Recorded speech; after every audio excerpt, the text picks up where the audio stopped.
Bienvenidos todos nuevamente a una nueva emisión de La Patria que te parió. Como siempre, junto al escritor Hugo Giovannetti Viola. Buenas noches. Quien les habla, Álvaro Mura Cruz. Y hoy con un invitado especial, conocido de muchos años del Montevideano, el cual voy a cederle la palabra para que lo presente por los años de conocimiento. Ricardo Arocena, que podemos considerarlo periodista, historiador alternativo, pero además es un plástico de cuño Torres Garciano, un hombre con bibliotecario, y que tenemos la colaboración en el Montevideano de él hace muchos años. Así que bienvenido, Ricardo. Bueno, a todos saludos, a ustedes en particular y a los que están escuchando. Bueno, entonces ya como para entrar en el tema, la idea era tratar hoy, la historia está escrita de una manera tendenciosa, la historia que conocemos es tendenciosa. Pusimos a disposición de los amigos para entrar en la reflexión, que es la característica de La Patria que te parió, dos documentos.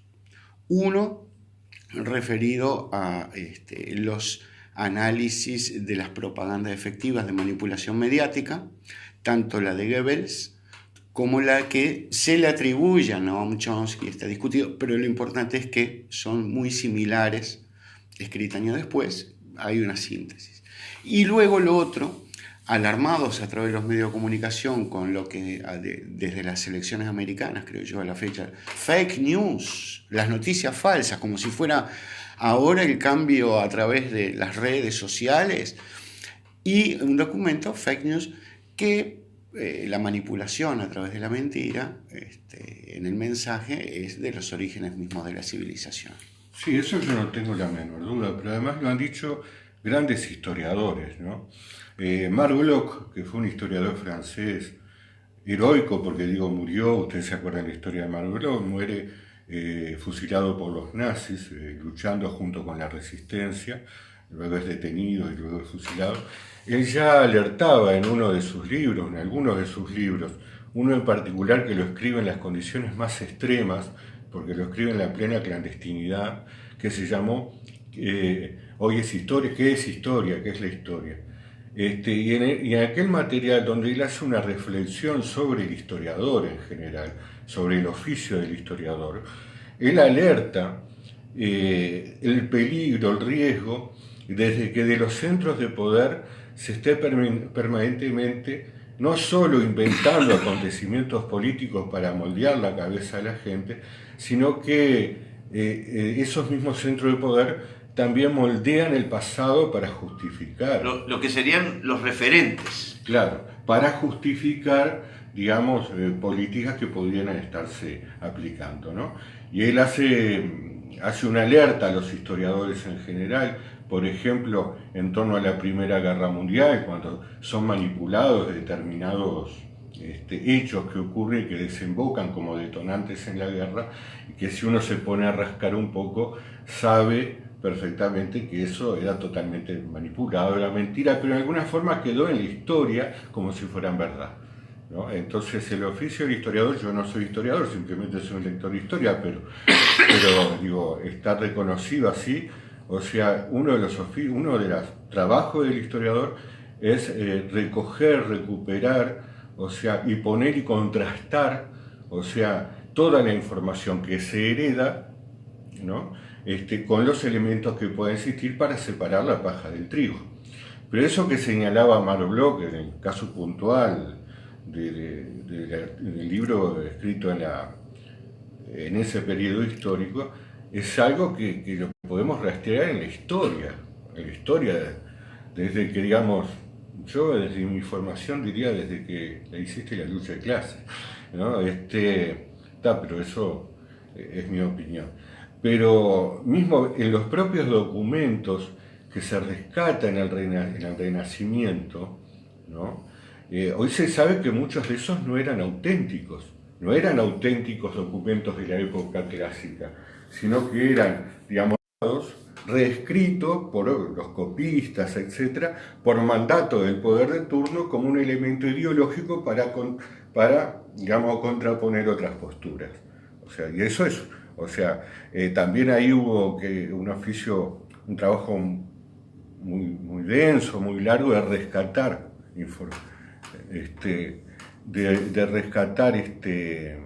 digamos, cuáles eran los auténticos y cuáles no. En ese sentido, a mí me interesa siempre hablar sobre el tema de los mitos referentes que necesita toda comunidad. Para empezar, se utiliza mal la palabra mito. Se utiliza la palabra mito para decir que algo es mentira. Y no es así. Mito es una construcción histórica sobre la que necesariamente tiene que apoyarse toda comunidad. En este caso tenemos el mito artiguista. Para mí el papel del hombre moderno, actual, el de todos los tiempos, pero bueno, estamos en lo inevitable de nuestro tiempo, siglo XXI, es revisar esos mitos con cabeza propia, tener muchas interpretaciones del mito y tomar tu decisión. Y una de las cosas más terribles es cómo se sigue manipulando, por ejemplo, en el mito artiguista. Hay para hacerlo más, con más condimento, hay una anécdota. Acá, el que fue mi hermano, Tabaré Echeverry, editó 4 canciones dedicadas a Artigas con letra de Julián Murguía en el año 67-68. Yo tuve el honor que las cantara en mi casa antes de grabarlas, y fue el primer material cultural que secuestró el Pachecato, porque ahí no había dictadura. Esas 4 canciones artiguistas donde se hablaba de los traidores. Ahora se encuentra en YouTube, pero fue prohibido por el gobierno supuestamente democrático de Pacheco Areco.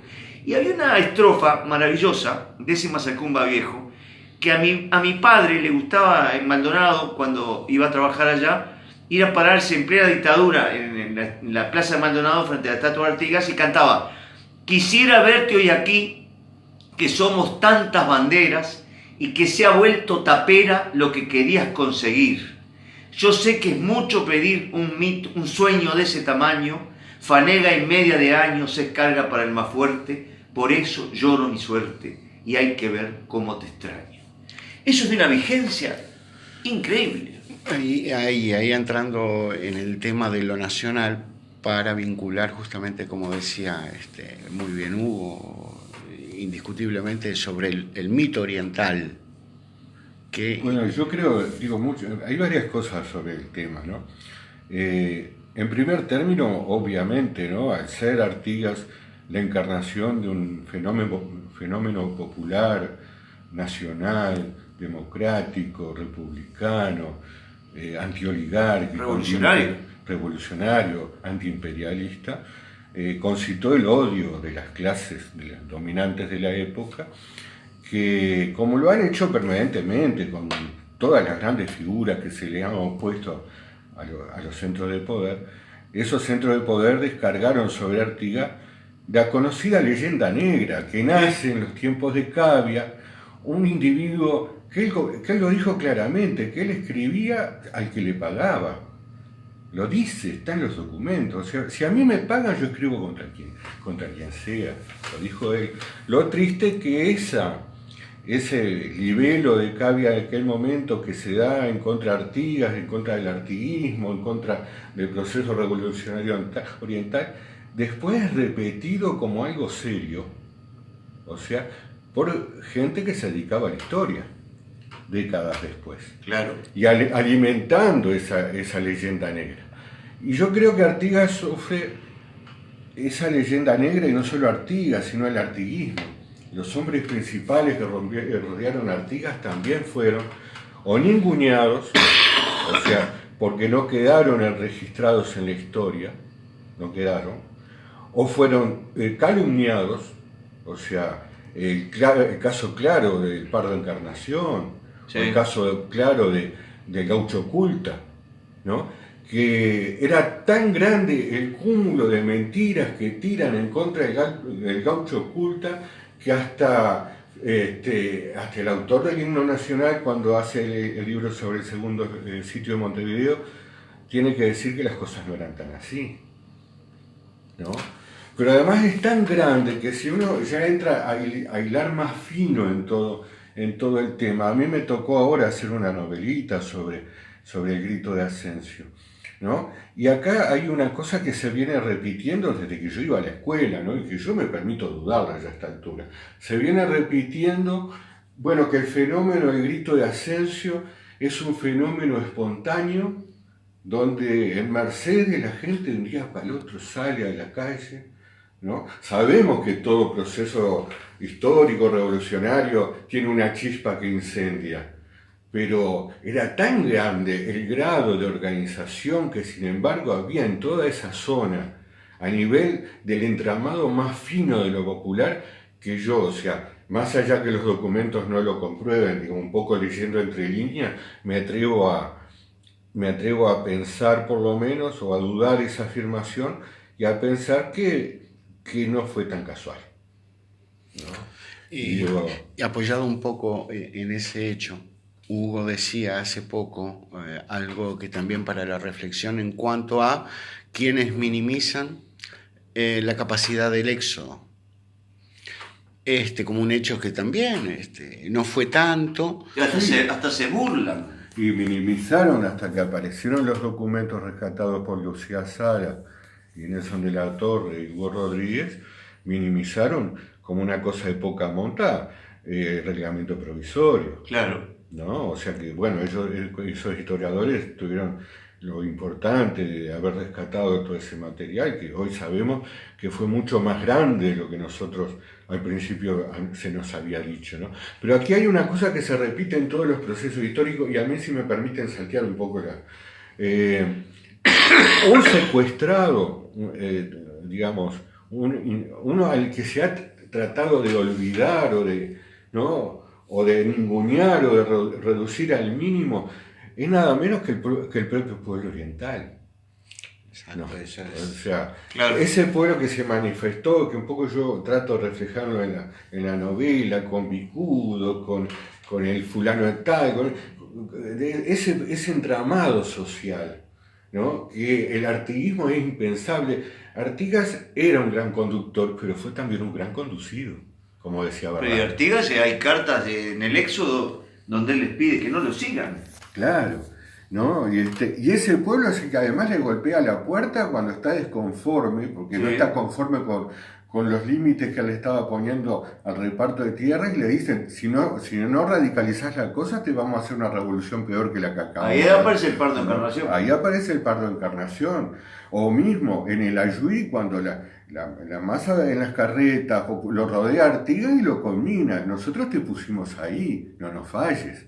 Y se formó un centro paralelo en el Ayuí. Y en Ayuí, Alrededor de Zarratea. a raíz de Zarratea, que además compra gente. Compra gente, claro. Compra gente, Zarratea compra gente, intenta asesinar a Artigas más tarde, de las famosas pistolas que compra para asesinar a Artigas, ¿no? Y aclaremos que no viene mal, porque nadie lo maneja ese dato, que hay un historiador, Enrique Piqué, que yo lo leí, es del 2006 el libro, que trae muchos datos sobre la relación de Artigas con la masonería. Artigas tenía, bueno, no solo eran masones los sacerdotes que acompañaban a Artigas, como Larrañaga, porque en aquella época eran franciscanos masones, eran republicanos o monárquicos, pero Larrañaga era masón.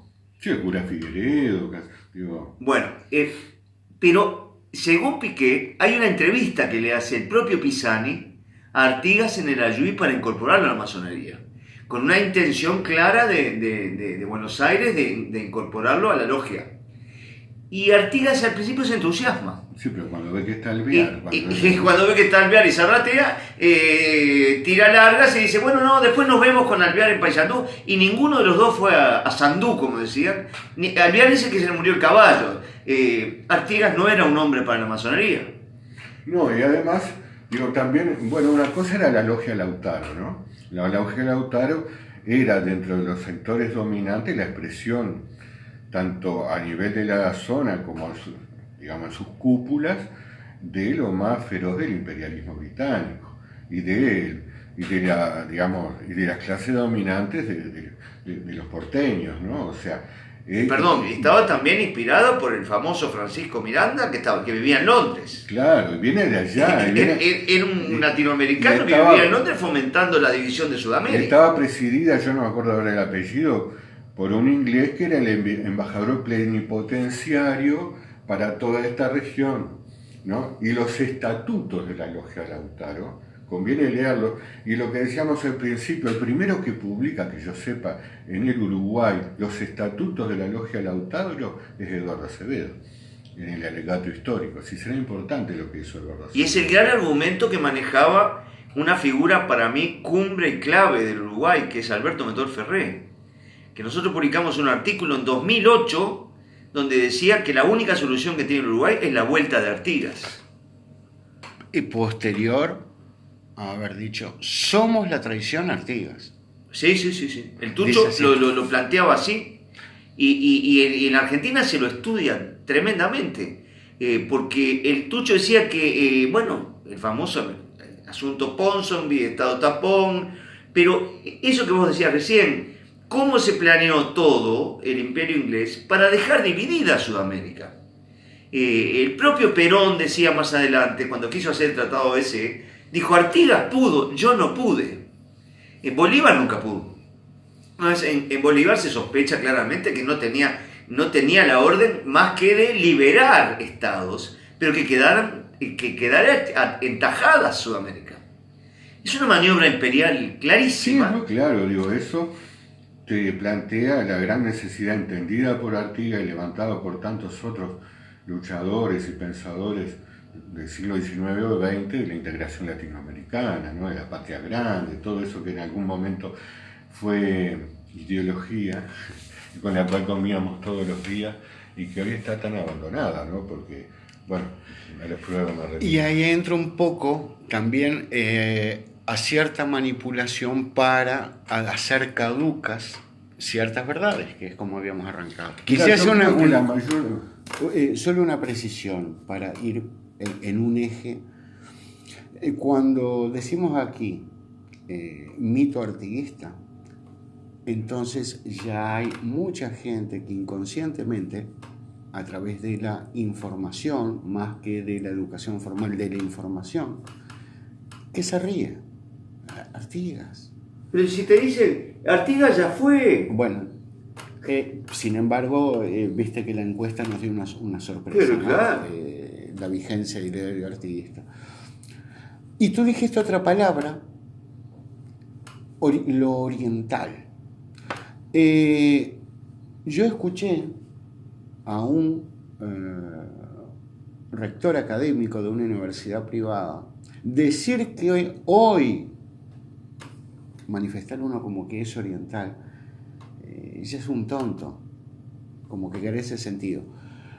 Y ahí viene algo que quizás hoy no nos damos cuenta, pero que tenemos que reflexionar, porque no olvidemos también que esta lucha entre las corrientes del plata es una lucha filosófica, por ende económica, de unitarios y federales. Y creo que el desacreditario oriental viene a través de una reflexión y querer interpretar la historia a través de decir que somos uruguayos y contradecir que somos orientales, cuando, un detalle nada más anecdótico, el himno de la República no habla de uruguayos, sino que habla de orientales. Y nosotros, en nuestra infancia, en nuestra cédula, si tú recordás, decía nacionalidad oriental. Sí, hasta por lo menos los años 50, 60, si vos hacías entrevistas en la calle, te decían yo soy oriental. Sí. O sea, eso se fue por todos los avatares históricos, políticos, culturales, dirigidos o no, eso se fue variando y hoy no creo que sea así, te hablarán de uruguayo. Sí. ¿No? Pero eso fue un hecho, digamos, durante décadas, hasta muy avanzado el siglo XX, porque además el concepto oriental O sea, se va amasando como pueblo oriental en todo ese proceso tan traumático cuando Artigas empieza a encabezar el éxodo, cuando ese pueblo se va gestando, se va amasando en la lucha, se va identificando consigo mismo, digamos, va levantando sus propias reivindicaciones en forma contradictoria, compleja, con discusiones internas, y de ahí va emanando cosas que, bueno, anidaban en corrientes de pensamiento. Entonces, ese concepto oriental, de pueblo oriental, es un concepto que se va gestando, ¿no? Pero después trasciende. Y después ya se entendía por oriental a todo aquel que, aunque no estuviera en la banda oriental, abrazaba el conjunto de ideas y de doctrinas que representaban lo que nosotros llamamos artiguismo. La confederación. Claro. Entonces vos tenías orientales en Entre Ríos y tenías, o sea, ¿por qué? Porque si bien no eran de la banda oriental, claro, digo, lo que jugó, hablando en términos modernos, o sea, el pueblo oriental, esa gesta, era que del conjunto de los pueblos de toda la región era la vanguardia. Eso es lo que yo iba a decir. La vanguardia y la capital estaban en purificación. Claro, era la vanguardia, si era el protector de los pueblos libres después, era la vanguardia, ese pueblo que madura, que va en la avanzada de ideas, ¿no? O sea, que va, digamos, incorporando cosas que se hablan hoy, cuando se habla de integración racial. Bueno, ya Artigas lo estaba haciendo con los indios avipones en purificaciones, que había un choque cultural enorme que puede haber entre los indios, por ejemplo, avipones que estaban y que él trataba de incorporar el proceso, porque los indios tienen el principal derecho, decía él, ¿no? Con otras corrientes que podían venir de otros lados, ¿no? Entonces hay una doble acepción de oriental. Pero yo voy un poco a otra cosa en este sentido. Hay determinada coyuntura, un momento histórico a nivel de la humanidad. O sea, yo lo ubico allá en los años 90, cuando empieza el fin de las utopías, el fin de la historia, Fukuyama, todo lo demás, donde todo ya fue, ¿no? O sea, fruto de los cambios mundiales, y dentro de todo ese gran paquete de todo ya fue, ¿no? Bueno, ya fue Artigas, porque lo que a ellos les interesa, son los que te dicen que las revoluciones no solo fueron siempre un fracaso, sino que han sido nefastas para la humanidad. Y eso lo dicen, está escrito, lo escucho todos los días. O sea, los publicistas del poder lo proclaman. Entonces, claro, ¿cómo van a hacerlo a escala nacional, ¿no? Cuando tenés una figura revolucionaria por excelencia como Artigas? Claro. ¿Qué hacemos? Y bueno, si bien a Artigas le interesó Rousseau, es muy distinto el revolucionarismo de Artigas que el de la Revolución Francesa. Artigas estuvo mucho más apegado a la Revolución Norteamericana, que era la que más llegaba, pero donde a su vez inciden otras cosas, ¿no? Vamos a recordar que no mucho tiempo antes estuvo Tupac Amaru. Todo eso incidió muchísimo en estas regiones.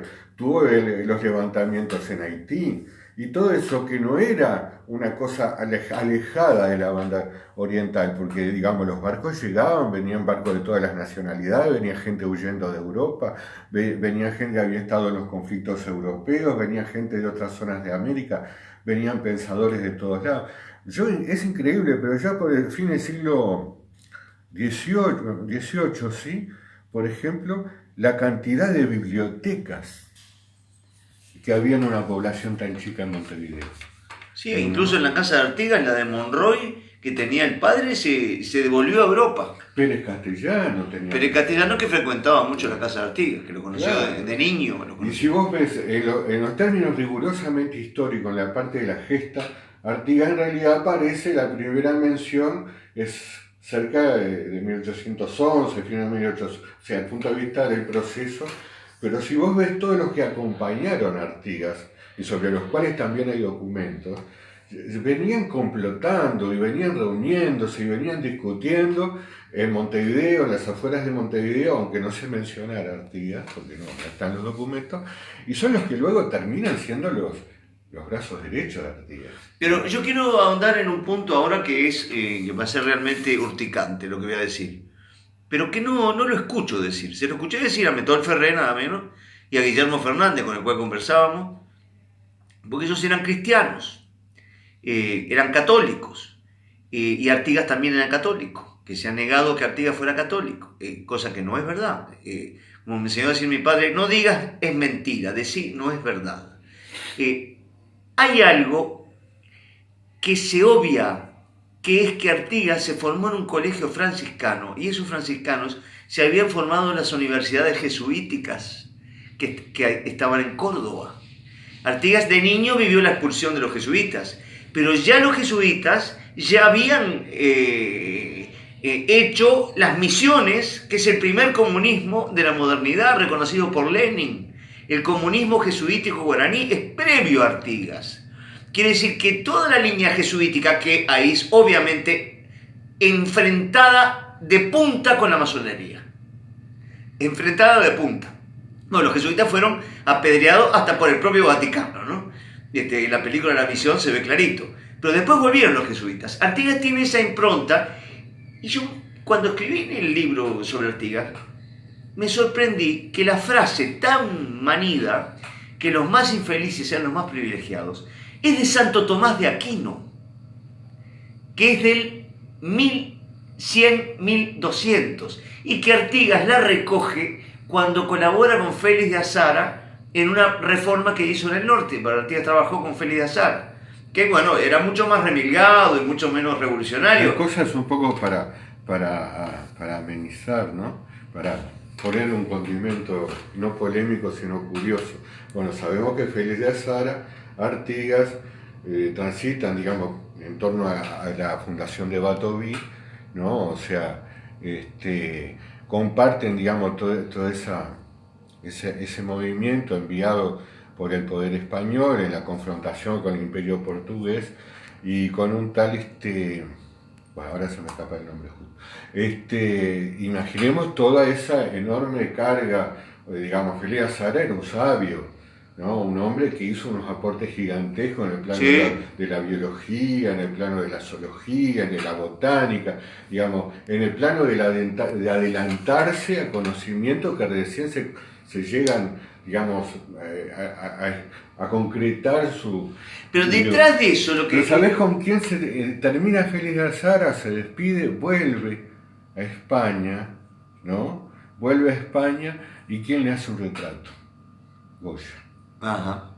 ¿No? La curiosidad, sí. ¿no? Que vos escribiste sobre eso. O sea, cómo se vinculan, ¿no? Pero hay un punto que no quiero que se me escape, y que nunca se dice tampoco, para variar.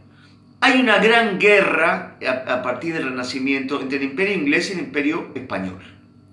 Ahí aparece la leyenda negra, no la de Artigas, la de Artigas de acá. La masonería hace la leyenda negra de Artigas acá. Pero la leyenda negra es sobre el cristianismo español.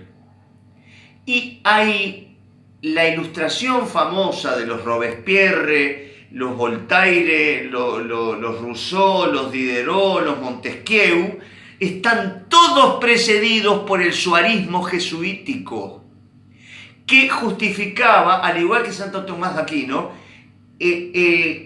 la muerte del rey. ¿Te acordás, Lope de Vega, el cuidado comendador? O sea, para el suarismo jesuítico, la Dei, el Dios, no estaba depositado en el monarca, sino en el pueblo. Entonces el pueblo tenía derecho a matar al monarca, de acuerdo al jesuitismo. Yo, si me permitís, Hugo, reforzando eso, que también es un tema dentro de lo cómo se establece acá. Pero lo que pasa es de qué manera ocultamos la verdad, porque tú lo que estás diciendo, que partimos de un efecto de Artigas, cita 1100, Tomás de Aquino, y nos sorprende porque es civilizatorio, en definitiva. El repartir de pan de Jesús, cómo está esta civilización, ¿no? Es el hombre nuevo de corte cristiano. Pero lo que quiero decir, comunista. Resulta que el revolucionario termina siendo lo que en la arquitectura de la civilización greco-judeo-cristiana, el cristianismo fue Cristo en la historia revolucionario. Entonces, no hay nada nuevo, no nos puede sorprender lo que tú ustedes, como un montón de cosas que luego se ven no se puede negar que la historia, en este sentido, como tú estás diciendo, te fuiste más para atrás y de forma correcta, toda la manipulación que hay a través del propio factor de la colonización, el pasar facturas extremas, por ejemplo, de la barbarie a ciertas cosas, que sí las hubo. Entonces, nada es ingenuo. Nada. No es, pero además no es ingenuo si vos lo ves a escala muy concreta de nuestros barrios, ¿no? Hace una lista de los enemigos de Artigas que hoy bautizan calles de Montevideo. ¿No? Y hace una lista de los principales compañeros de Artigas que no están en el nomenclátor montevideano. O sea, o que si están como dos figuras emblemáticas, están muy mínimamente, ¿no? Gorgoño Aguiar, por decir uno, ¿no? Bueno, ahí ando mal con los nombres. Bueno, concretamente Gorgoño Aguiar, que es una pequeña callecita en las afueras de Montevideo. Sí, y la avenida Rivera atraviesa todo Montevideo. Y Felipe Cardoso, que también, digamos, ¿no? O sea, y lo tenés, por ejemplo, hay una afirmación que yo no comparto. Se dice, Artigas se fue solo y abandonado rumbo al Paraguay, abandonado por sus principales colaboradores, ¿no? Por algunos. Se fue perseguido por Ramírez, que era una de sus manos derechas y que fue contratado por la masonería porteña para que les cortara la cabeza. ¿Y por qué no se dice los que sí lo acompañaron? Claro. ¿Por qué no se dice cuáles, que son muchos? Y es heroico porque no se dice tampoco, es un tema que se ha ocultado. Hay dos temas graves que se han ocultado. Uno, que entre el 20, que se va Artigas, y el 25, que se produce la revolución, todos los años hay levantamientos. Todos los años. El 21, 22, 23, 24 hay levantamientos. Sobre eso no se habla. No. Claro. Y hay otro tema, pero mucho anterior, por ejemplo, entre tantas mentiras, tanto ocultamiento, tanta tergiversación. Decimos, bueno, que el pueblo salió en éxodo, fue a la Yui, ¿no? Y se dice que fueron las clases altas, las clases bajas, ¿no? Las clases populares. Vamos a relativizar lo de las clases altas, ¿no? Claro. Vamos a relativizarlo, ¿no? Y algo que no quiero dejar escapar también, la importancia de esto que hablamos del éxodo, para que quede claro a aquellos desprevenidos y minimizan, no, habrán sido 300 gauchos. Fueron 15.000 personas. No, de entre 15 y 30. Documentado está esto, ¿no? Sí, no sí, es sí. Podemos hablar de eso. Él hizo un registro minucioso, carreta por carreta, vehículo por Que vehículo. quede claro que es como en la síntesis, para centrar ya otro tema. Pero junto en ese proceso del éxodo, paralelamente por cuestiones de vida, de situaciones peculiares, hubo una masa de gente que no pudo, por más que su corazón estaba para irse con Artigas al éxodo, y no tuvo más remedio que quedarse y sufrir el terrorismo hispano-lusitano, que fue brutal, fue una masacre lo que vivieron los orientales. Lo dice Artigas, dice, por donde se mira vemos el drama de nuestra gente, ¿no? Él lo dice, hay muchos testimonios al respecto, hay partes militares donde rigurosamente esas partidas van registrando todos los patriotas asesinados, y no se habla de la resistencia que hubo, porque hubo, que quedó acá y coordinada con Artigas a través de los chasques, hubo gente que se quedó, y hubo gente que se quedó en la clandestinidad, escondida, en partidas guerrilleras defendiendo a esas mujeres, a esos viejos, esos niños que no habían podido ir. Ese periodo de historia no se dice, y que fue una guerra sucia, porque fue un genocidio, ¿no? Qué detalle que es verdad, no se dice, no está registrado, no se y transmite. bueno, hablábamos de Gaucho Oculta, él es uno de los que encabeza eso, que es el primero que llega al segundo sitio de Montevideo. El primero. Y ahora saltemos algo también que, si bien se habla, uno ya cuando lo dice sabe que va a ser acusado no sé de qué barbaridad. Así como el éxodo está documentado, la cantidad de personas que no fueron 3 gauchos locos, sino fue la movilización de un pueblo. 15.000 personas en la época. Quemaban las casas, soltaban el ganado. Hay otra canción de Tabaré Echeverri y Murguía que se llama La Redota, que está maravillosamente descrito. Pero además eso está registrado minuciosamente, no solo el número de gente, mayores, menores, mujeres, niños, sino que está rigurosamente registrado cuánto se consumía, cuánto había que faenar por día. O sea, Artigas ahí se convierte en el conductor, porque una cosa es conducir un ejército, otra cosa es darle, además de conducir el ejército, darle de comer a las mujeres, a los niños. Muchas de ellas habían perdido a sus maridos. O sea, y con esas mujeres, ¿cuánto crecieron esas mujeres? Porque tampoco lo que se habla es la integración de la mujer en ese proceso, no por decisión de cuotas, ¿no? Sino porque se integran como parte de un proceso que le abre la posibilidad de formar parte de tener que formar parte de un hecho histórico, porque estaban en juego sus crías. Bien. Y vayamos al otro tema, que es el que yo decía, que parece que hablar de evidencia histórica, esta es una barbaridad. Ese proceso en el cual Artigas es traicionado, en cierta manera, es la formación del Estado, la República Oriental del Uruguay, cuyo presidente, seguidor, y que hay documentos, y esto es lo que me quiero basar para no pasar por esto que te acusan de cualquier cosa, hay documentos que él se ofrece ir a matar a Artigas. ¿Es así? No, hay documentos de mucho tipo, de muchos, no solo, o sea, de documentos, testimonios. Cáceres habla de, yo decía hoy, no sé si salió en la radio, de las ¿cómo le dice?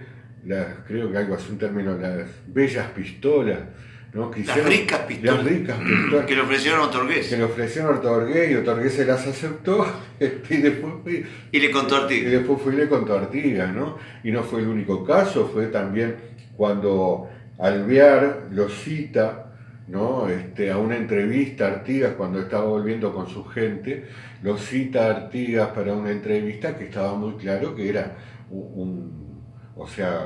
una cuestión, una trampa, una emboscada para matarlo, y donde interviene Serratea ordenando como superior a Artigas que vaya a esa entrevista, y Artigas, que tenía mucho más olfato que cualquiera de ellos dos juntos, se dio cuenta y no fue, ¿no? El año pasado, entrevistando a Sandino Núñez, el filósofo, él nos hablaba del famoso retiro temporal que hizo Lenin en Berna en el año 14, donde según Sandino, él dice que no lo puede comprobar, pero según Sandino ahí leyó a Hegel y fue vital para la formulación de la revolución. Y yo le comentaba, cuando Artigas se va del segundo sitio acá, que está documentado que vino acá cerca de casa, de donde estamos, a la casa de Cavia, en donde estaba parando, y se sacó de noche, él era muy ritualista, se sacó el uniforme de blandengue y se vistió de gaucho. Y se fue con una escolta de gauchos a medianoche. Allí ya se produjo un segundo éxodo, que fue detenido a duras penas porque la gente se enteró que se iba y se armó otro éxodo. Era como una locura que había atrás de él. Pero lo frenaron. Pero después, ¿qué hizo? Se fue a Erunguá. Y al igual que Lenin hizo en Berna, yo le decía a Sandino, Artigas en Erunguá se puso a pensar la federación que quería. Y manejaba, porque hay un libro del funesto de Micheli, en las épocas que era constitucionalista, manejaba varias constituciones de los Estados Unidos. Artigas tenía una cabeza de la gran puta. Y empezó a mandar las famosas cartas donde le decía a los gobernadores del litoral argentino, les ordeno ser libres. Por eso no se hizo solo. Y allí yo vi en la televisión, y lo quiero nombrar acá, con todas las letras de su apellido, en el 90 y pico, a Vázquez Franco diciendo que mientras Artigas estaba papando moscas, textualmente, que me diga que no, en Arerunguá, Alvear estaba liberando a Montevideo. Porque Vázquez Franco dice que Montevideo, el Uruguay no debió existir. Y Artigas estaba pensando la federación, estaba organizando la revolución, como vos decías, no solo organizó un pueblo, después organizó la liga, con cabeza propia. Eso no se habla de eso así. No, tenés a Vázquez Franco que estaba con Sonia Breccia, y Sonia Breccia estaba contentísima. contentísima porque dice, ay, de las cosas que me estoy enterando. Y dice, sí, estaba papando mosca en el Uruguay. No, nene, estaba inventando la liga. Bueno, liga que también, ¿no?, hay que recalcar, porque le dan un corte todo esto utópico, o lo utópico que Utópico nunca... las pelotas. Utópico que nunca se logra, es utopía. Sin embargo, esto fue una realidad, se llevó a cabo. Maravilloso ya las instrucciones del año 13, el capítulo 3, que dice... Sí, la política económica, digamos, el proteccionismo económico, el enfrentamiento que hace ante las posibilidades de que los imperios de turno quieran imponer sus políticas, aprovechando la situación de debilidad que tenía la banda oriental, que les dice, si quieren venir, vengan, sobre una base de igualdad, y si no, no vengan, ¿no? O sea, todo eso que además no es casual, muchas de esas medidas son al día siguiente del reglamento provisorio, o sea, no se puede estudiar el reglamento provisorio, aquel que siempre citamos, la frase tan conocida, y que si lo estás a leer es una enorme revolución agraria, ¿no?, de las más avanzadas de América Latina, de la historia de América Latina, porque ninguna de las posteriores, salvo la cubana, o sea, llevada a la práctica, ¿no? Llevada a la práctica y llegó a esos niveles. Llevada a la práctica. Ese es el detalle. Y en medio de las condiciones, y se publican, son dadas a conocer al mismo día, al día siguiente de que se dan a conocer medidas proteccionistas en materia de industria, del comercio. O sea, no se puede separar una cosa de la otra. Y que conste que cuando se decide hacer el reglamento de tierras, Montevideo, el Cabildo de Montevideo, manda una delegación. Sí. Manda a 2 o 3 terratenientes, terribles bichos, y Artigas, que vivía en una choza, de adobe, y que tenía el asado todo el día adentro, el fuego estaba adentro, junto con Monterroso y con Barreiro, discuten con los 2 terratenientes. No le aprueba a Montevideo toda la reforma agraria. Pero yo creo que los debe haber mamado incluso, les debe haber servido unas cuantas ginebras, así lo pongo en mi libro, más eso lo inventé yo, ¿no? Y claro, para corregir algunos puntos clave, como diciendo, esto no me lo toques. Y tiene que haber transado. Y nos enteramos que hoy hay gente estudiando como que eso fueron debilidades de Artigas. Por supuesto. Como que fueron agachadas de Artigas. Pero lo triste es que es gracioso, ¿no? En vez de valorar lo que hizo, como conocemos gente que te dice, si la pelota hubiera pegado en el palo no había Maracaná. Sí, pero entró la pelota, carajo. Bueno. Estamos echando al suelo nuestras propias grandezas. Esa es la síntesis, lo que tú acabas de decir, porque comenzamos a hablar de un arquetipo artista, es mito del héroe, necesario para hacer la cohesión de una comunidad cualquiera. Yo le haría un homenaje, por ejemplo, a un historiador que escribió un libro que justamente se llama El hombre frente al mito, murió hace muchos años, y a partir de que murió lo sepultaron, ¿no? O sea, Fernández Cabrera. Sí. O sea que él dedicó toda su vida, estuvo preso, dedicó toda su vida a estudiar Artigas, publicó mucho material sobre Artigas ya en la década de los 70, y ya cerca del final de su vida escribió El hombre frente al mito, donde él buscó exactamente responder todas las mentiras, las diatribas y todo lo demás, ciñéndose de forma rígida a los hechos concretos y a los documentos de la forma más positivista posible. O sea, sin ningún tipo de evaluación, o sea, rigurosamente ceñido a los documentos, y los documentos confirman, porque además alguien dijo, no hay mejor cronista del proceso de la patria vieja que el propio Artigas. Y además, vamos a tratar acá, lo tiro en la mesa del estudio del montevideano. Cuando el Tucho Metol Ferré en 2008 escribió el artículo diciendo la única solución que tiene el Uruguay es la vuelta de Artigas. Entonces yo pregunto, ¿qué significa en nuestras cabezas la vuelta de Artigas? Porque nadie está hablando, el Tucho no tenía la llave de Mandala de decir cómo se iba a solucionar políticamente la vuelta de Artigas. Lo que quería decir, para mi entender, era que tenemos que volver a enfocar a Artigas como arquetipo central, revolucionario y con caracteres comunistas cristianos, yo lo definiría así, como fue el comunismo jesuítico guaraní, de donde él abrevó. Bueno, eso sería volver a Artigas, hablar la verdad sobre Artigas. Pienso que Tucho, Metol, específicamente quería decir eso por todo lo que estamos diciendo. Hay verdades que los quieren hacer pasar como casualidades y en definitiva se trata, cuando Metol cita eso, pero vuelvo a repetir, cuando él habla, somos la traición de Artigas, es una sentencia. Eso es muy importante porque, aunque nos rechine los dientes, es importante reflexionar, y ese es el motor por lo que estamos aquí en la patria. Se me ocurre de primera gran herencia, ¿no? Artigas, el artiguismo y el conjunto de hombres y mujeres que lo acompañaron, o sea, tienen un primer corte, ¿no? Y es estar apegado a las causas y las necesidades populares. Es el primer corte de todo. Hay documentos. O sea, históricamente, 200 años después, la alternativa es la misma. O junto a tu pueblo, ¿no? Junto a tu pueblo, en el momento actual, a los criollos de hoy, los trabajadores, junto a los estudiantes, junto a tu pueblo, sus reivindicaciones y su programa nacional, popular o democrático, o del otro lado.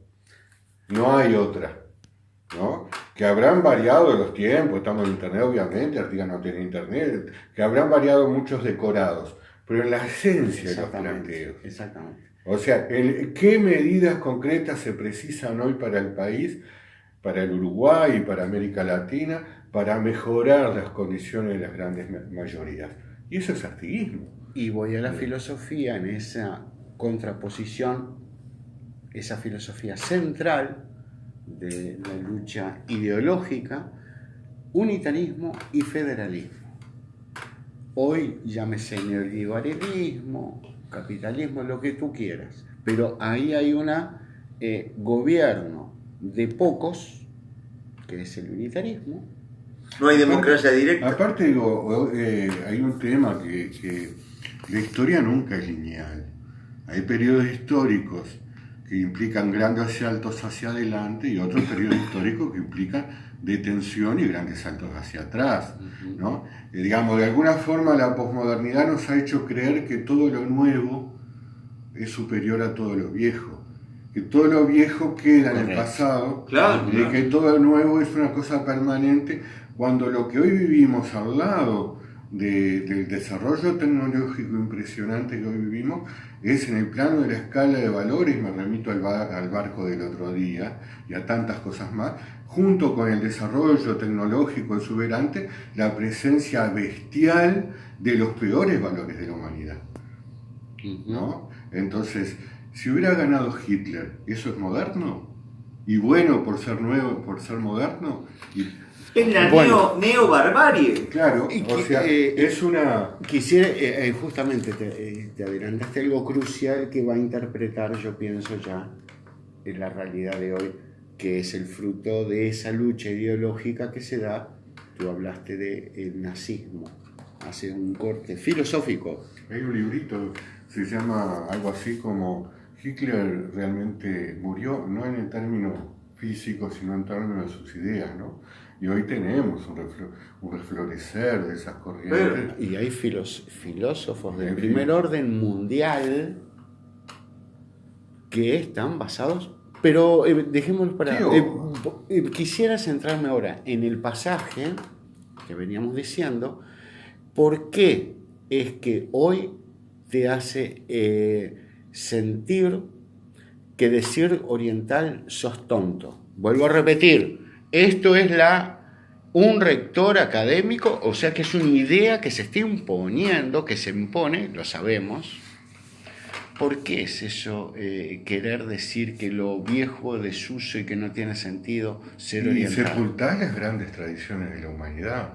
Frei Beto decía hace un tiempo atrás que nunca en el periodo, o sea, en toda la historia de la humanidad se había vivido un periodo tan desprovisto de ideas de avanzada como el que estamos viviendo ahora, ¿no? Que en otros periodos de la humanidad, a lo largo de toda la historia civilizatoria, ha habido grandes relatos, grandes ideas, grandes motores filosóficos, religiosos, económicos, políticos, culturales, que congregaron a multitudes que avanzaron detrás de un sueño o detrás de realidades que veían factibles. Y él decía que nunca, como en este periodo histórico, o sea, que estamos tan desprovistos de ese tipo de ideas, de ese tipo de utopías en el mejor término. Y bueno, y Frei Beto es de los integrantes de la Teología de la Liberación, que era muy amigo de Fidel Castro. Hizo un reportaje. Sí, le hizo un libro reportaje. Claro. Pero, por ejemplo, Jung analiza la decadencia del mito cristiano. El apogeo del mito cristiano es en el siglo X, con las órdenes mendicantes y la aparición del culto mariano. Ya en el Renacimiento, el mito cristiano está en decadencia. ¿Y qué otro mito que coincide ahí en Frei Beto y coincide con el comunismo jesuítico guaraní quieren aplastar? El mito del comunismo marxista. Bueno, dicen que ya fue también. Yo te iba a decir eso justamente, la vigencia o digamos el argumento para lo que tú estás planteando del hoy es de cuando te dicen, ¿cómo era que el fin de las ideologías? El fin de las ideologías, sí. El fin de la historia. Cuando curiosamente, pero no hay nada más histórico, sí, no hay nada más ideológico, sí, que la teoría del fin de las ideologías. Bueno, es decir, las ideologías, claro, todas las ideologías, ¿no? Ya no existen, existe la mía sola. ¿Y eso no es el hecho del factor de cómo se escribe de la historia en la civilización?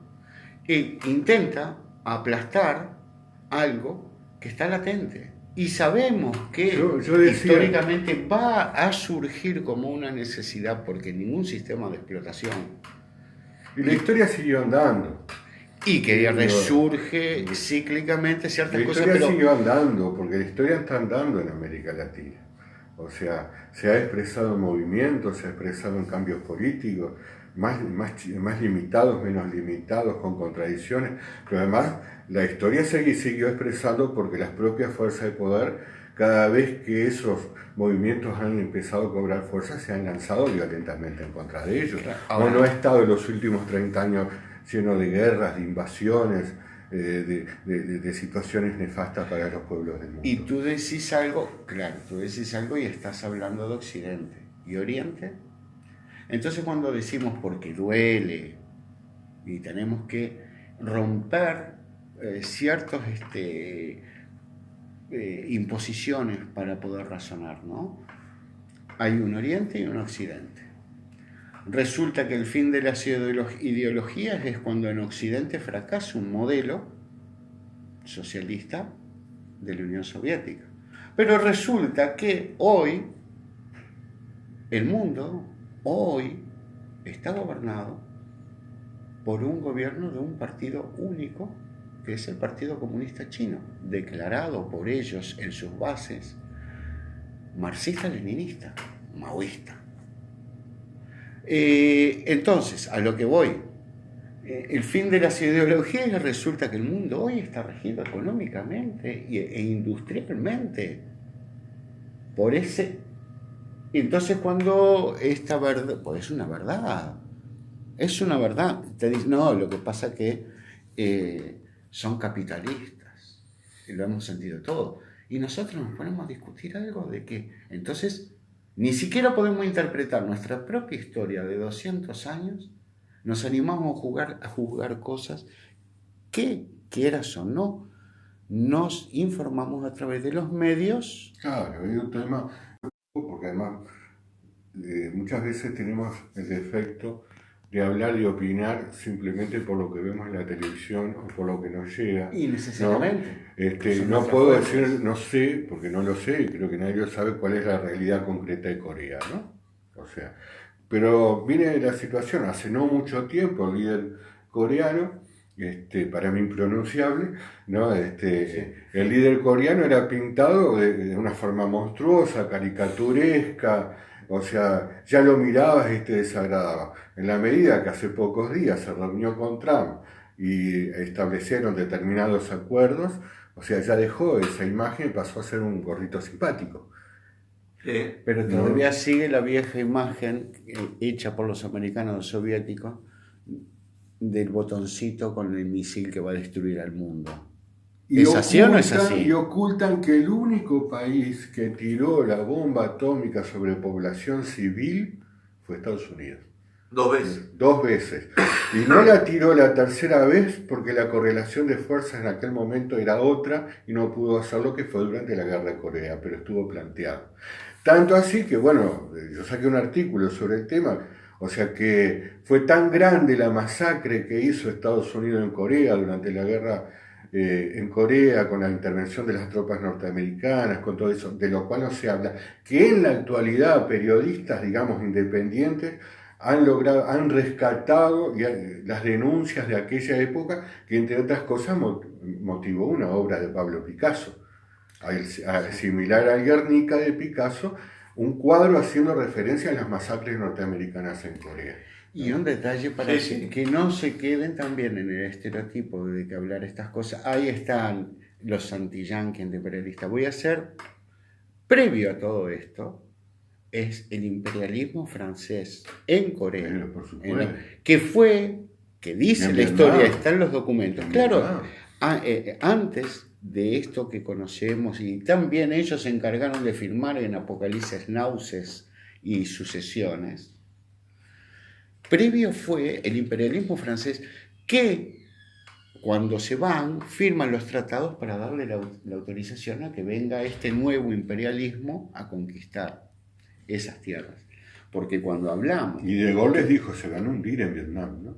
Bien, porque cuando planteamos esto, no lo decimos, y ese es el sentido de lo que hablamos, no es porque acusamos a... No, estamos tratando de validaciones históricas, como en este caso el Imperio americano, previo fue el Imperio francés, y hay que decirlo que están los documentos que dicen que la famosa Escuela de las Américas, que enseña a torturar a las dictaduras latinoamericanas, fueron enseñados ellos por los propios franceses. Sí, claro.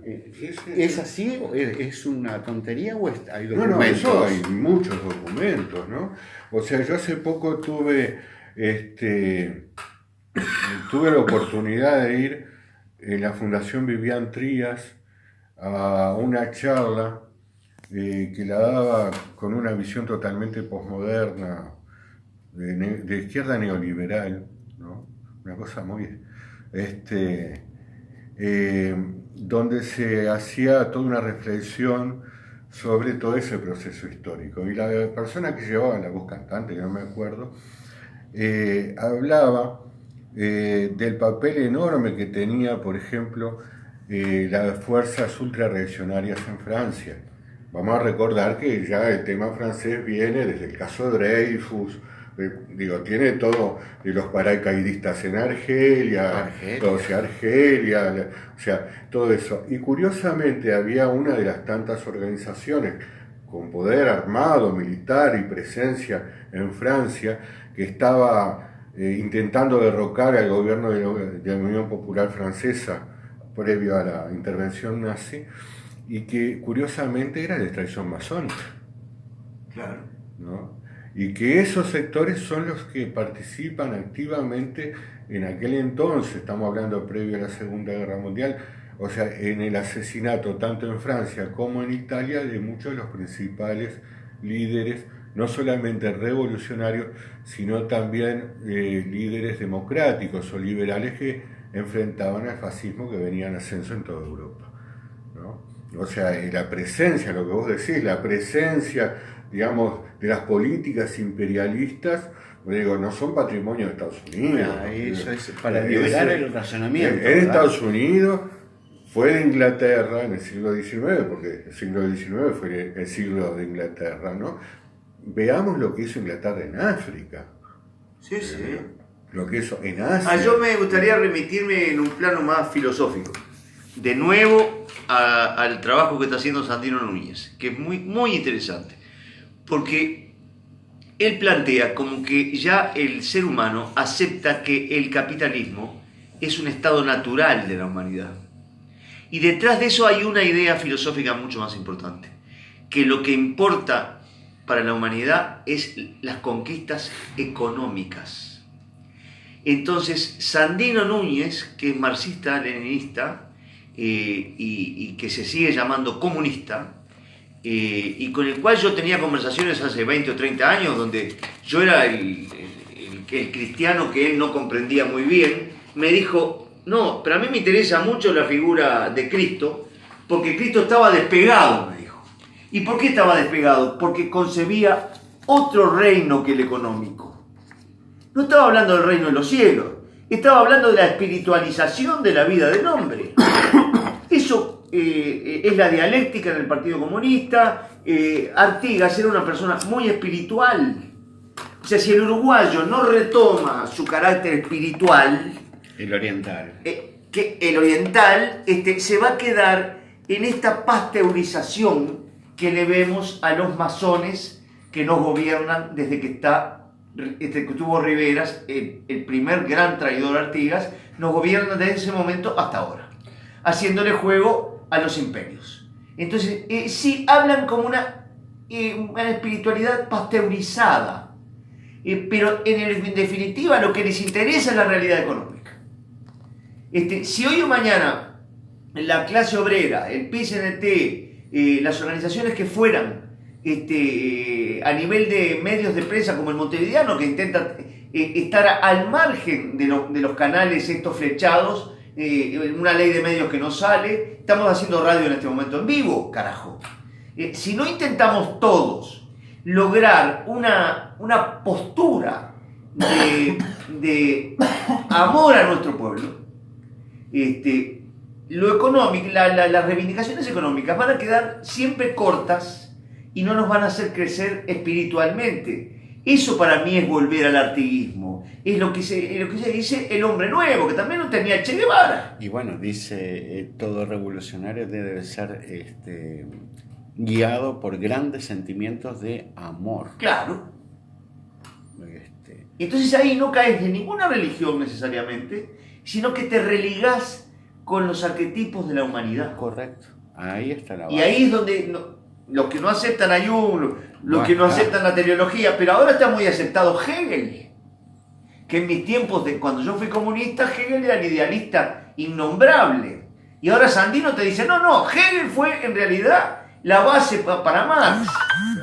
Porque ahora, ¿qué pasa? Está la cuántica. Y la cuántica te demuestra que las ideas también son materia. Entonces el dualismo y el monismo ya no se enfrentan. Claro. Es un momento precioso para meter huevo y ovario. Digo ovario, si no las mujeres me cortan lo que te dije. Huevos y ovarios y jugarse la vida en cada uno en su terreno y tratar de conjuntarse. La tecnología a nosotros nos lo está permitiendo. En este momento nos está oyendo mucha gente. Esta discusión no sería viable en ninguna radio del Uruguay, con todo respeto, que hay audiciones radiales valiosas, porque directamente el dueño de la radio lo iba a echar al conductor si hablaba como estábamos hablando nosotros. Y bueno, que se abran brechas por todos lados, pero si no es en una forma de redes, yo creo que no se va a recuperar la orientalidad. Vos hablaste hoy de cómo las redes que había entre la YUI, lo que quedaron resistiendo acá, las redes con las repúblicas, con la federación, con Córdoba, con Entre Ríos, esos son redes también. Y eso no se puede tapar, es como tapar el sol con el dedo, no se puede tapar. Lo que Lo que pasa que, además, hablando hace un año con el hijo de Metol, Sí. decía, a nivel de una sociedad, aquello que se acalla, que se taponea, necesariamente al tiempo va a aflorar, porque no está canalizado. Hemos en programas anteriores tratado profundamente el impacto de la tecnología en la civilización. Que ya no va a haber desempleo porque ya no va a haber van a dejar de existir fuentes de trabajo. Pero resulta que los hombres nos seguimos reproduciendo, gente sigue habiendo, ¿y qué nos va a llamar la atención? Que en la evolución necesariamente hay que canalizar a toda esta gente, todos nosotros, cuando digo esta gente digo todos nosotros, grandes masas de personas como nunca conocido en la historia, de desempleo. Porque no es que perdieron, recalco, la fuente de trabajo, es que su empleo desapareció. Lo cual tiene dos lecturas, ¿no? Desde mi punto de vista, tiene varias lecturas. Primero, no es un fenómeno nuevo, ¿no? Ya si ponemos un ejemplo concreto, no sé si nos estamos yendo muy lejos. La idea es esa. O sea, un ejemplo concreto, cuando a fines del siglo XIX aparecen los resultados de una de las revoluciones industriales, desaparecen muchas fuentes de trabajo, ¿no? Y están los documentos obreros, de los obreros tipógrafos, etcétera, etcétera, planteando la situación esa justamente, que las nuevas tecnologías, la palabra nueva tecnología no es de ahora, viene de tiempos. O sea, de hecho, en el transcurso de la humanidad, nuevas tecnologías fueron apareciendo cuando apareció la rueda, cuando apareció, o sea, permanentemente fue revolución. Sí, desde allí hasta la revolución industrial. Claro, de la revolución, pero son permanentes los cambios. Hoy lo que pasa es que los vivimos en forma extraordinariamente desarrollado, fruto de todos los avances que están ocurriendo. Pero eso, digo, podemos verlo desde el punto de vista así, por un lado, o sea, pierdo mi fuente de trabajo, el oficio que yo aprendí, que yo estudié, ya no tiene sentido porque ya no existe ese tipo de maquinaria donde yo aprendí. Pero también paralelamente lo que se ha dado en crisis como la del 2002, me pareció verlo, fue como hay un resurgir y digamos, hacer reaparecer, ¿no?, viejas destrezas acumuladas históricamente en la humanidad como necesidad de sobrevivencia. Exactamente, a eso vamos. Entonces yo me pregunto, bueno, puede producirse un fenómeno de esto, lo cual entre otras cosas va a agudizar la crisis del capitalismo, porque el capitalismo precisa consumidores. Y lo va a sofisticar. Fíjate tú, Ricardo, ¿sabés lo que se está hablando? Y hubo una charla acá, ya a nivel universal, hace 2 años largado en la ONU, la UNESCO. Renta básica universal. Pues es muy peligroso. Claro, es decir, ya dan, de hecho, dan esto que estamos comentando. Pero sin nudo es el mejor pretexto para eliminarte todos los beneficios sociales. Y no solo eso, sino también canalizar una utopía posible de paz y armonía en un sistema de exclusión y explotación. Y que siga el capitalismo. Claro. Correcto. Eso es porque el capitalismo crece, se educa, toma su sofisticación para sobrevivir. Pero tiene el problema que sigue siendo capitalismo. Y las contradicciones internas. ¿Y cuál es la necesidad humana Hoy la crisis de igualdad?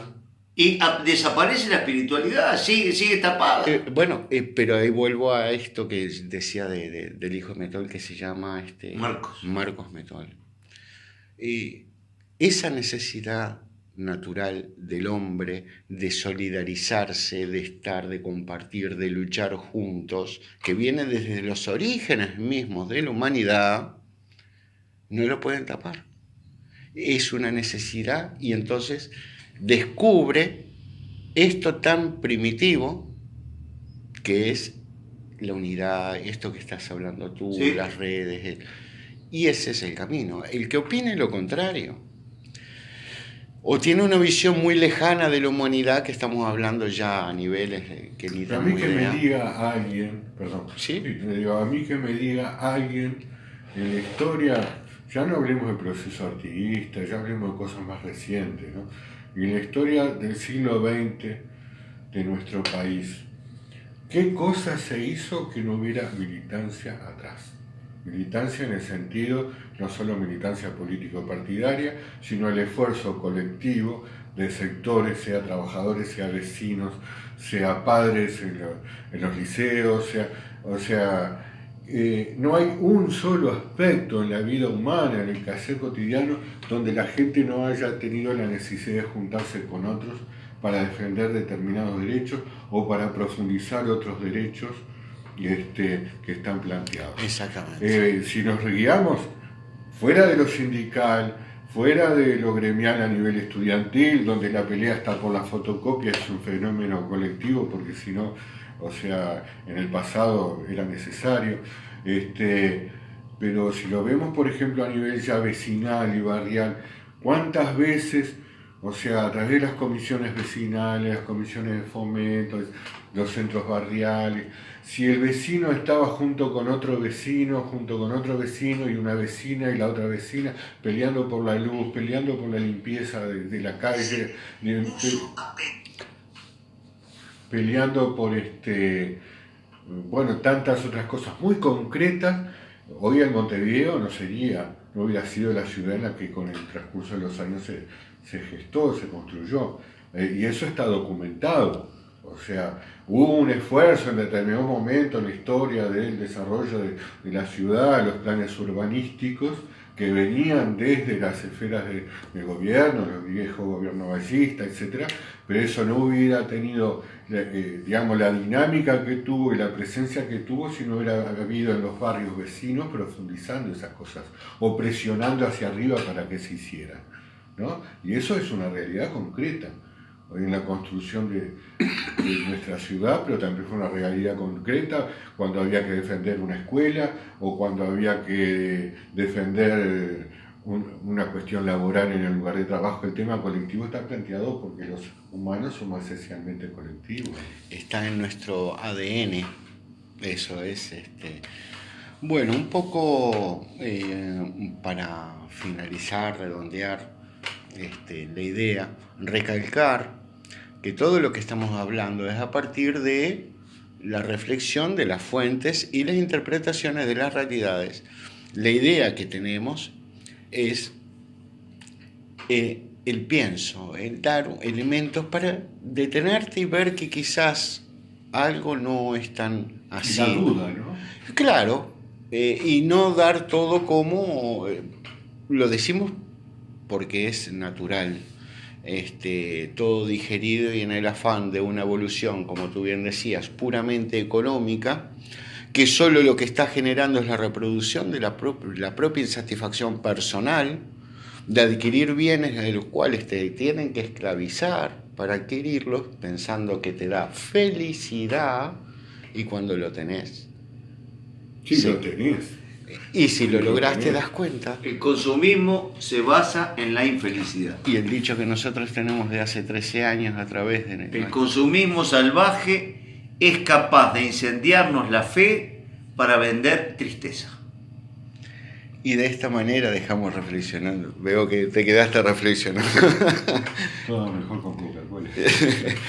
Bueno, no tratamos de algo que es fundamental. La publicidad como un eje, lógicamente, tú lo dijiste, todo es mejor con Coca-Cola. Somos felices cuando abrimos ese refresco en la mesa, lo vemos, todos los valores intrínsecos que quiere vender ese sistema, vuelvo a decir, porque es natural, de explotación. Y no nos asombremos, no nos caiga el balde a los hombros. Es así, analicemos sociológicamente. ¿Estamos en una sociedad organizada en qué? ¿En clases? ¿Estoy inventando? ¿No? ¿El origen de las clases qué son? La propiedad privada, ¿no? Y exactamente, y es una organización vertical donde unos pocos viven en función de muchos. Es algo que está prohibido decirlo. Bueno, no existe lo que pasa eso. es que toda la ofensiva posmoderna, violenta, uno de los centros O sea, yo lo escribí en algún lugar, ¿no? O sea, primero, en el marco del proceso histórico, se ensañaron con el marxismo ya fue, Marx murió, Lenin murió, Gramsci murió, Rosa Luxemburgo ya fue, ¿no? Y yo decía un poco en joda, Che Guevara sí porque nos deja vender camisetas, ¿no? Entonces, pero es aquello que decía Bertolt Brecht, primero se llevaron a otro y a mí no me importó. Una vez que sintieron que el marxismo había, digamos, sido abandonado como un trasto vetusto, o sea, se ensañaron contra cualquier pensamiento que pusiera al ser humano como referente. Entonces ahí se ensañaron contra las corrientes populistas, se ensañaron contra, digamos, los estados de bienestar, se ensañaron contra el propio derecho internacional, contra los principios de autonomía, contra los principios de coexistencia pacífica. Después fueron más lejos todavía y después atacaron la propia esencia del ser humano. O sea, después se ensañaron con los pensamientos más básicos de la reflexión del ser humano sobre el ser humano mismo. Y el sentimiento religioso, el sentimiento religioso, en la medida que lo religioso levantaba al ser humano. O sea, todo eso pasó a estar en el índice. Y si vos llegás a hablar de cualquiera de esos temas públicamente, sos sesentista, sos setentista, o sea, vivís en el pasado, sos un nostálgico, ¿no? Entonces hoy tenés que convivir como algo normal con los horrores que diariamente vivimos, porque si te involucras sos de otra época, ¿no? Sí, también explicado por Jung, cuando hablaba de si tú hablas en contra, aparentemente en contra, el espíritu, él le llama espíritu de la época, que esto post, que tú hablabas, post, repos, modernismo, y vaya a saber qué grifa de supermercado más, van a hablar directamente, pura y exclusivamente del modernismo, y que estamos hablando, lógicamente... Pero yo lo que he notado en los últimos tiempos, tomando en referencia el más variado pelo en materia ideológica o política, claro, es el violento atentado y ataque que hay desde los centros de poder o de los centritos o de los alcahuetes respectivos contra mucho de lo mejor del pasado cultural que ha tenido, o sea, tanto en nuestro país como a escala mundial. Yo una vez lo escuché a Pepe Mujica en una reunión que hubo en el bar de Vida, allá en el Paso Molino, en una pizzería famosa que me llevaban a mí de chiquito. Y estaba Tomás de Matos, Ana Frega, Mujica. Y cuando le preguntaron a Mujica por Artigas, dijo textualmente: y fue un hombre que le hizo mucho hijo a la patria. Que además el mujeriego era Rivera, no Artigas. Mujica no sabe ni siquiera eso. Caula ha hecho un trabajo maravilloso. Artigas tenía relaciones duraderas con las mujeres. Tuvo muchas compañeras, pero Mujica tuvo que hasta ridiculizarlo en ese grado caricaturesco. Con ese famoso, como dice Franklin Rodríguez, Candó al lado de Mujica no existe como actor. Bueno, pero también, está clarísimo lo que decís, pero también dentro de la perspectiva histórica yo quisiera decir algo, que no lo tocamos, y un poco para cerrar, me gustaría cerrar con unas, ya que citaste a Bertolt Brecht, con una frase que nos redondea y que dijimos que en nuestro aniversario vamos a poner esa frase. El vallismo es reconocido en nuestra historiografía por determinadas sanciones de leyes que se dicen que eran vanguardia en la época, ¿verdad? Que si, visto en la perspectiva, no es más que una circunstancia de un personaje determinado, de una ola civilizatoria que iba hacia todos esos avances. ¿Me explico lo que quiero decir? Sí. Indefectiblemente. Esté valle o no esté valle, todos esos avances sí iban a ser. No, yo creo que, en mi opinión, Valle jugó un papel muy importante, pero hay que ubicarlo en la época. Fue un momento de una enorme dinámica de crecimiento industrial del país, ¿no? Donde surge la clase obrera en 1905, ya está la primera central obrera, reivindicando las 8 horas, reivindicando una cantidad Que eso venía del Partido Nacional, venía de Carlos Rollo. Sí, pero venía del mundo Claro, civilizatorio, venía que quiero de decir, los no nos anarquistas, engañemos. Y de los anarquistas y de las corrientes socialistas que ya estaban desde En sus 1840. Exactamente. ¿No? Con el Le Mensager francés, que fue el primer periódico socialista que hubo en estos lugares, 1840. ¿No? O sea, y 1900 nace en medio de enormes conflictos obreros. ¿no? Exactamente, O sea, y eso entonces, es lo que... la figura de Valle toma todo eso, es permeable a todo eso. Pero es civilizatorio. Es el capitalismo pero pudo no haber que no- ocurrido porque en otros países de América Latina Pero- no hubo Valle, ¿no? Digo, Sí, pero se efectivizó la ley de 8 horas. Sí, pero no una política- Es necesariamente civilizatorio. Lo que voy a saber por qué, si me permiten decir, es porque es la manera de sobrevivir del propio capitalismo. Tú lo estabas diciendo, el nacimiento de una clase obrera, la maduración, que ya venía de Europa, del industrialismo. las ¿Y cómo se migraciones, canaliza eso? Y toda la enorme cantidad de que se genera ya en 1900 de bibliotecas obreras, de bibliotecas socialistas, digamos, de los papeles que las más variadas corrientes venían de los conflictos europeos, vienen a impregnar en las tierras. Este es un país de inmigrantes. Bueno, ¿no? entonces, ¿cómo digerís todo eso? Si, Pero hay un ya hablo de la secuestrado. filosofía, hablo del capitalismo. Y hay uno secuestrado nuevamente, como en Asensio, Ajá. ¿no? Volviendo a lo que decíamos al principio, el principal secuestrado de Asensio es el nuevamente secuestrado a principios del 900, que son las masas populares. Los mismos, bueno. son los mismos secuestrados.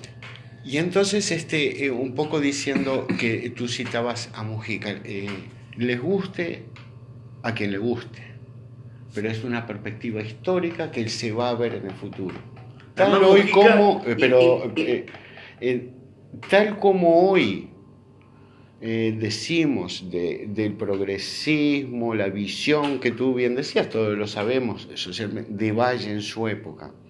Lo mismo, la perspectiva histórica del futuro se va a decir Mujica con los avances que fueron inicios también, como en el 900, de todo Occidente, matrimonio igualitario. ¿Tú te referís a la marihuana y todo eso? Y claro, que hoy no lo vemos, pero la perspectiva cuando se interprete. Por eso Sí, estoy, yo eso no estoy por muy eso de acuerdo. estoy relativizando el valor protagónico en la historia que se le da a Valle. Hay que relativizar porque no lo son avances relativizo. sociales Yo no lo inevitables. relativizo porque de alguna manera Valle, o sea, encarnó todas esas grandes corrientes, o sea, estableció políticas proteccionistas, formó instituciones, impulsó la educación superior, aplicó, promulgó las leyes sociales. Hubo un pasaje muy, digamos, una puerta de dos vaivenes, donde los anarquistas, los socialistas se iban con Valle, los vallistas se pasaban para el lado. Hubo toda una cosa muy permeable en una situación que es distinta, creo yo, ¿no? Aquello un capitalismo en ascenso, y esto es un capitalismo en su etapa imperialista. Peor, ¿no? La llamada globalización, un poco en joda, un poco en serio, yo decía, si la globalización no es la etapa superior del imperialismo. La globalización. ¿No? O si es que existe, si no es la etapa superior del imperialismo. Sí, Estamos en dos momentos históricos distintos, ¿no? Sí, pero Y me con una base filosófica que termina siendo a subsistencia en su mínima expresión la misma. Yo no sé, eso. Yo me quedó por decir, por ejemplo, que Mujica, que es un gran fenómeno de masas, atracción de populismo que atrae a las masas a nivel mundial, porque se venden bombachas con la cara de Mujica. También, ¿por qué? Eres un gran actor, pero no es inocente, y por ejemplo coincide totalmente con Sanguinetti, porque Mujica inventó el término, porque es filósofa también, uruguayés, con esa manera torcida que tiene, tan seductora, seductor se le dice al diablo, esa manera tan seductora, y ha seducido a tanta gente con esas frases que dicen y no dicen nada, cantinflera, ¿no? Pero que tienen un efecto tremendo, mucho más seductor que Sanguinetti. Y sin embargo los dos coinciden en algo, en la uruguayés. Eso sería la palabra, la inventó Mujica. ¿Y qué es? Sería lo opuesto al oriental para mí. Exactamente. No sé qué significa uruguayés. Él tampoco sabe, pero con eso está negando el oriental. Bueno, bueno. Entonces, cuidado, orientales.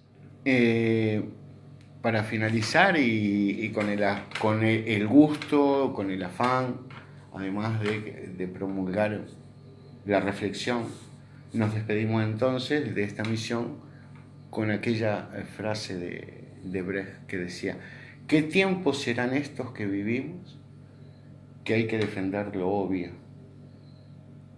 Amigos, gracias. Ricardo, muchas Y a la gracias. cancha la celeste. Gracias por compartir Muy este bien. tiempo.